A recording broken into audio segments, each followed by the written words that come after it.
here today with Officer Barry Blowe. Officer, happy to meet you, happy to talk with you. Thanks for being here today. Thank you very much. So talk to me a little bit about, I want to hear about you. I want to learn about you. Where are you from originally, before the Department of Corrections? From Virginia originally? No, I'm originally from North Carolina. North Carolina? A town called Lawrenceville, North Carolina. Oh, yeah. Sure. Well, how'd you make it to Virginia? My wife. There you go. That's the right answer. But you've discovered that Virginia is by far a superior state to North Carolina, right? Most definitely. Okay, we need to cut that out so I can send it to my buddy that's the director down in North Carolina. So, did you always have a sort of an idea that you want to have some type of a career in public safety, or how did you land where you landed? Well, as I was growing up, I always wanted to be a police officer. I wanted to be in law enforcement. Mm-hmm. By working in factories and construction, it just won't cut it. Yeah. So I put in for corrections. Mm-hmm. I put in for corrections down in North Carolina, and I also put in for corrections in Virginia. Virginia actually called me first. And so when I first entered corrections, I said, I'm only going to give it 3 years. Yeah. 28 years later, I'm still in it. 3 years lasted a long time, I guess. Oh, yes, it did. Well, so why did that 3 years turn into 28? It's a wonderful career. It's not a hard job. It's a hard job to make sure that we protect the public and also protect the offenders, the inmates that's incarcerated. So the 3 years just kept going and going and going. So where did you start? Were you at Lawrenceville to begin? No, sir. I was at Deerfield Correctional Center, when Deerfield was actually trailers. Oh, is that right? And when I first got into corrections at Deerfield Correctional Center, they were about to tear Deerfield down. Mm-hmm. And so they shipped everybody to Greensville Correctional Center. So I went to Greensville Correctional Center for 4 years and then went back. So what year did you start at Deerfield? I started at Deerfield in 91, the end of 91. Okay. And by the time they tore it down, we went to Greensville, it was 92. Okay, all right. And it came back 4 years later? Yes, sir. To Deerfield. And then what after that? Then private sector, CCA and GO, and I started moving up in the ranks from there. Yeah. From an officer to a sergeant, from a sergeant to a lieutenant. And once I got from a lieutenant, I got into unit management. Yeah. From unit management, I spent a little time in unit management, and then the Warden Ed Wright. He asked me what I want to be his assistant chief of security, mm-hmm. and I said, of course. Yeah. So I moved up into to the assistant chief of security. So let me talk a little bit about that progression, because there's a lot of people, a lot of new hires that we have, and a lot of people in different stages of building a career with the Department of Corrections. What are some of the things that you feel like in your career has helped you sort of take that next step and move up? What are the important things our younger people need to hear? Listening. There you go. They have to make sure that they listen and learn from the peers. Yeah. Because in my career, I learned from a lot of good people mm-hmm. that was over top of me. Yeah. And I wanted to take their position. And in order for me to take their position, I had to learn their position. Well, first you got to learn your position first. And do it as well as you can do it. Do it as well as you right. can do it. Yeah. Yes, sir. So one thing that we talk about a lot here, and one thing we're going to really try to emphasize in the next year or so, it touches on what exactly you're talking about, because when you talk about trying to retain newer officers, there are certain things that everybody knows. We've got to try to the pay and the different things we need to do, the benefits, all those we have to do. But a big piece of that, frankly, is we need to be better, and we're going to be better when it comes to mentorship. Because I think about a new officer coming in and having someone that's been there, that understands that they can learn from. But it's also important for the those with some experience to be able to be willing to do that as well. How do you see? I presume you've had some mentors that helped you along the way. Yes, sir. Can you talk just a little bit about how important that was? Oh, that was very important. In order for you to know this job and know this career, you have to get someone to take you underneath their wing and show you the right way of how to do this job. Yeah. No shortcuts. Make sure that they follow policy and procedures. Because that's going to keep you in the going for this here career, and it's going to keep you under that umbrella. Yeah. But for its mentorship, that's very, very important for us to have, because the younger people that's coming in today, they're going to need that if they want to make that career with the department. Yeah. I think about, I was in a different career coming up. When I first got out of school, first became a lawyer, there was a program where we had local attorneys who had some time in the practice would mentor the younger ones. I don't know where I would have been. A different profession, but it's very similar thought that I can't imagine jumping into a profession, and especially a profession as frankly difficult as this one can be sometimes, and as stressful as this one can be, without having some people to say, look, you can do this, you got this, here's what's important to know, here's what's important to do, policy, And so so I'm fortunate that at this point, I guess you've become a mentor in some way. You're trying to anyway. Yes, sir. I'm always willing to help my fellow officers, fellow co-workers, regardless of what department that they're in. So I'm a type of person that I like to see a smile on people's face when they come in, and I like to see a smile when they leave out also. There you go. Yeah. Well, and what you're saying, I think, has been backed up by the leadership down there. Said some similar things, that you're willing to do that. Let's go back in time just a little bit if we could. Now, I'd like to go back in time, but we can't really go back to 91, 92. But back then, what kind of training did you have? What was it like if you could really remember those early days? Oh. I don't remember anything happened in 91, 92. At least as far as you all know. I'm not going to tell you about it.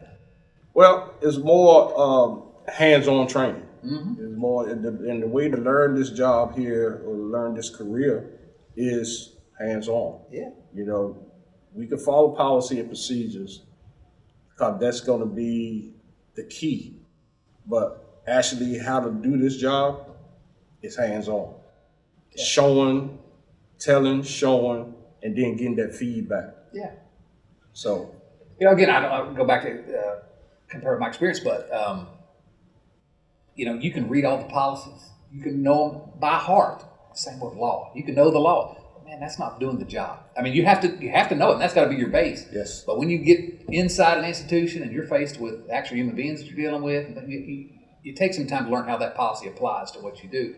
And it's just, there's no way to do it other than just to learn, to take the time, right? Yes. And I used to be a trainer also. Mm-hmm. And I used to tell, my participants, that training is a foundation. It's just like a house. When you first build a house, you got to have that foundation. That's right. We're going to show you what you need to do.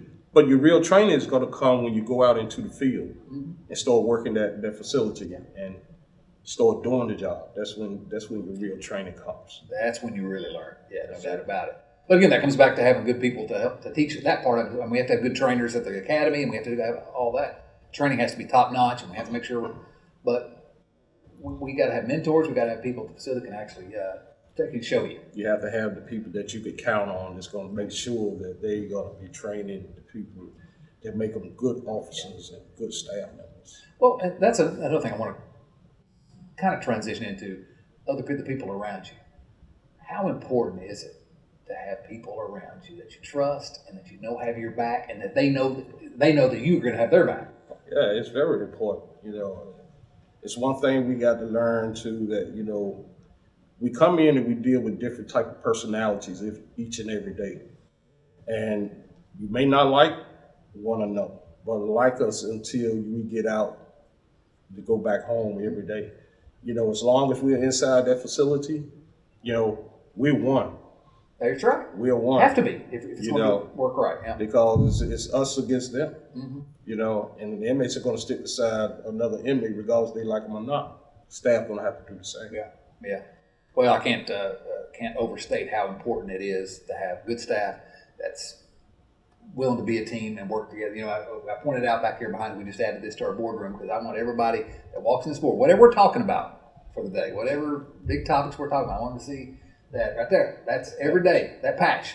You got to have each other's back. down there. Most definitely. Fortunate to have so many people. I'm blessed to be part of an agency that has so many people that will work together as a team and protect each other. So now, how long have you been at Lawrenceville? I've been in Lawrenceville for 20 years. Yeah. 20 years I've been in Lawrenceville, and I had 8 years of DOC experience also.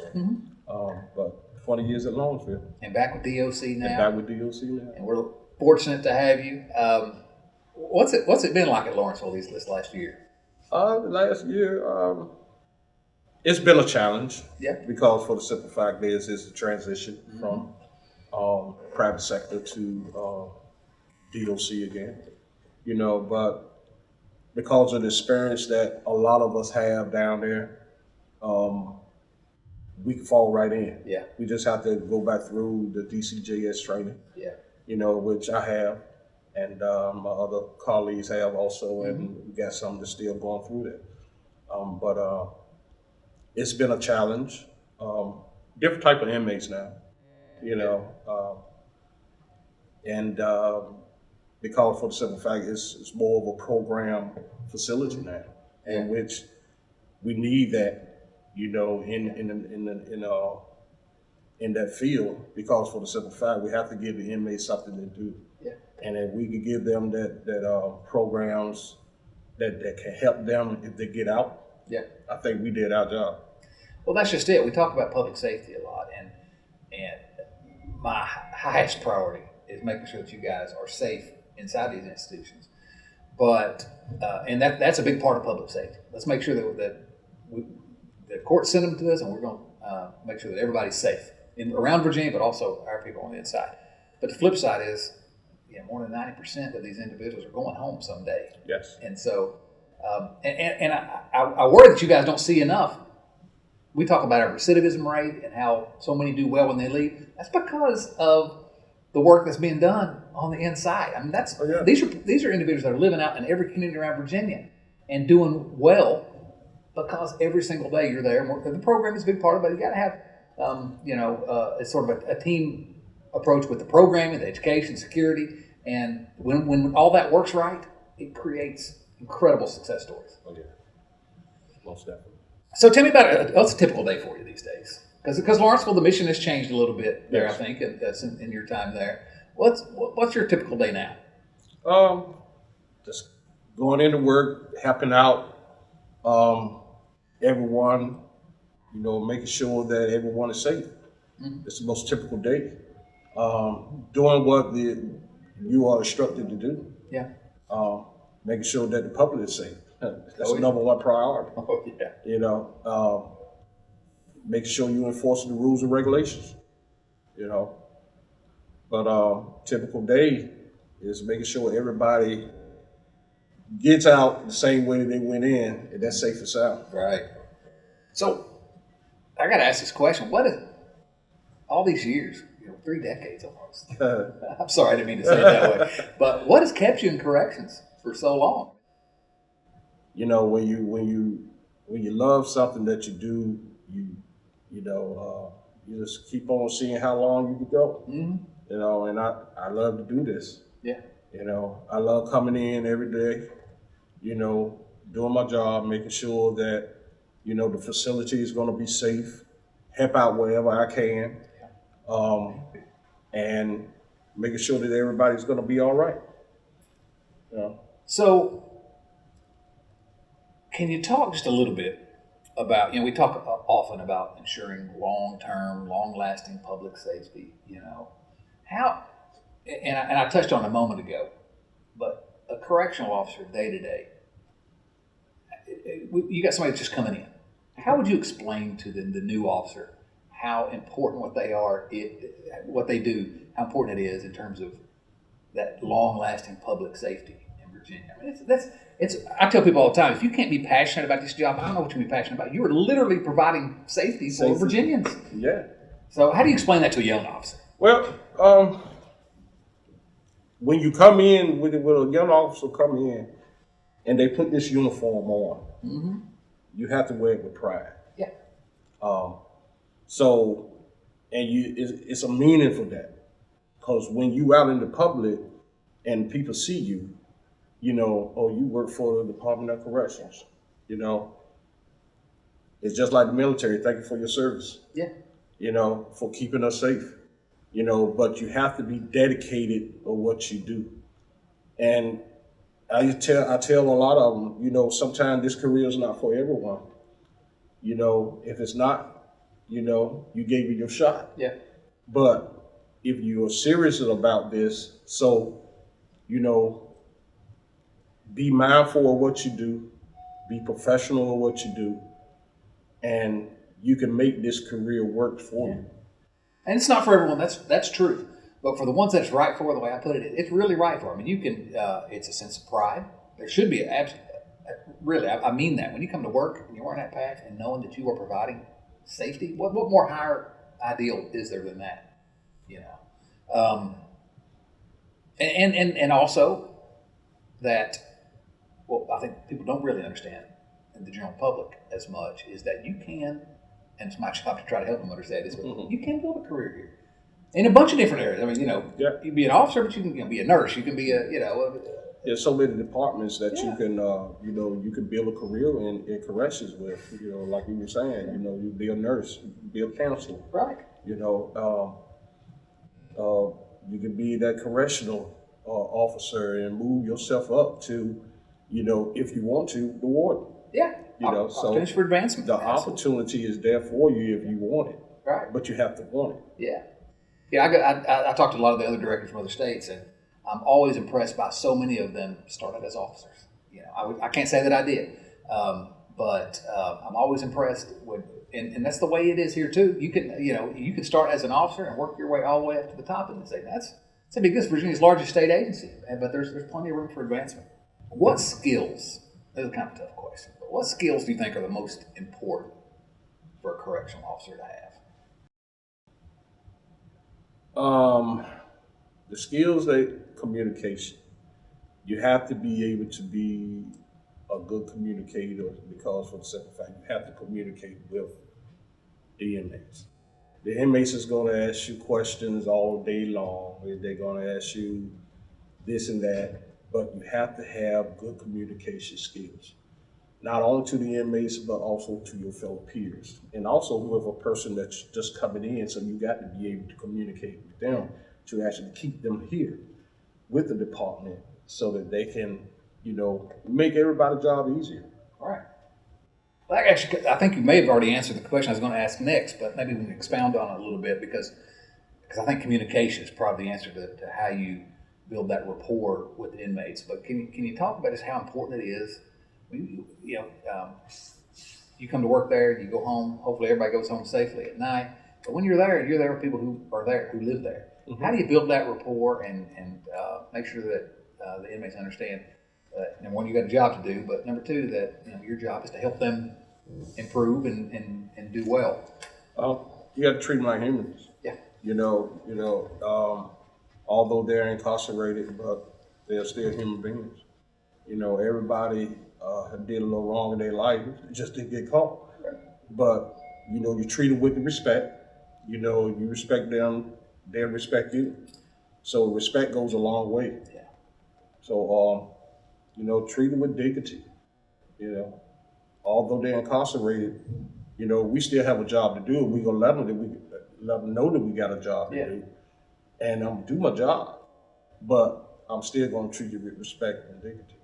Well, I think that's the way you have a good community, good atmosphere within an institution. And obviously, there's some, especially certain institutions, where it's more difficult. You have some individuals that don't want to comply, but True. But most of these inmates are trying to serve their time, trying to get better, trying to go home, and so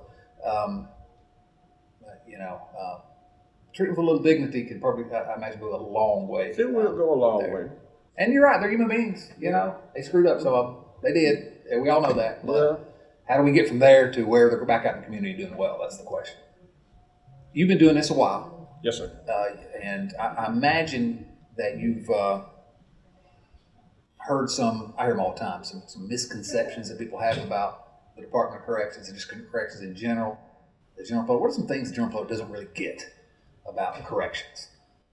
Nor what we go through each and every day. Mm-hmm.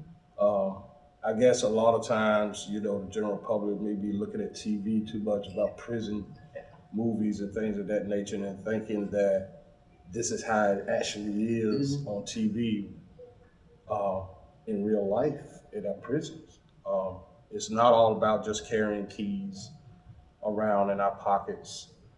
It's about getting out there, communicating with the inmates. It's out there making sure that we're giving them the necessary needs that they need to be a better person so that they can get out and go forth with their life. Giving them the trades, giving them the education that they need to better themselves once they do get out. A lot of times the public must be misconstrued because for the simple fact is that what they see on TV, it ain't always the real thing that's inside the prisons. Yeah, you know, I think that's an important point in terms because most people don't get to see what goes on in there, and your job is locks and gates and keys. That's part of it. Right. But that's really not the job. It's not the job. It's not, yeah, and so I think that in the past few years, there's been a lot of criticism on law enforcement. I think law enforcement gets a lot of publicity, and I support the law enforcement officers everywhere. We absolutely support them. I think there's a little bit of a misconception about how what you all do is just as much law enforcement as an officer on the outside. It's different. It's a different side of it, but it's all the same team, really. And I think people don't really see because they can't see inside what you all do. They can't see inside what we do. Yeah. You know, it's all about what they see on the outside, but not what we do on the inside. Yeah. They just really don't know what we go through each and every day, for as, you know, the different types of attitudes that we have to put up with. Yeah. For as inmates, you know, right. And staff too. You know, there's one thing about this business here is that you have to separate your personal life and your work life. Oh yeah. You know, so that's a big thing, you know, in our correctional field, that we have to make sure we separate the two. Yeah. Whatever happened at home, we need to leave it at home. That's right. Don't bring it in because no one there did anything. And whatever happened at work, leave it at work. Yeah. Go home to your family. That's right. What's the most rewarding thing about your job? The most rewarding thing about my job is that at the end of the day, I feel like that I have helped someone. Yeah. That's the most rewarding thing about my job.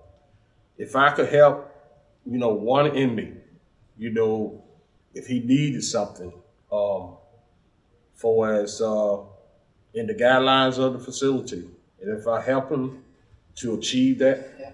I think that's the most rewarding thing about my job. And I think that probably goes back to what I think is probably the biggest misconception that the public has about what you do, which is similar to what you said, but just that, you know, we publicize our recidivism rate, you know, greatest in the country and all that, you know, yay, we'll pat ourselves on the back for all that. But the recidivism rate are people that come back to us. Right. The flip side is all the individuals that are successful. And each of those, you know, almost, you know, 80, 85% that are successful after they leave, they never come back to us.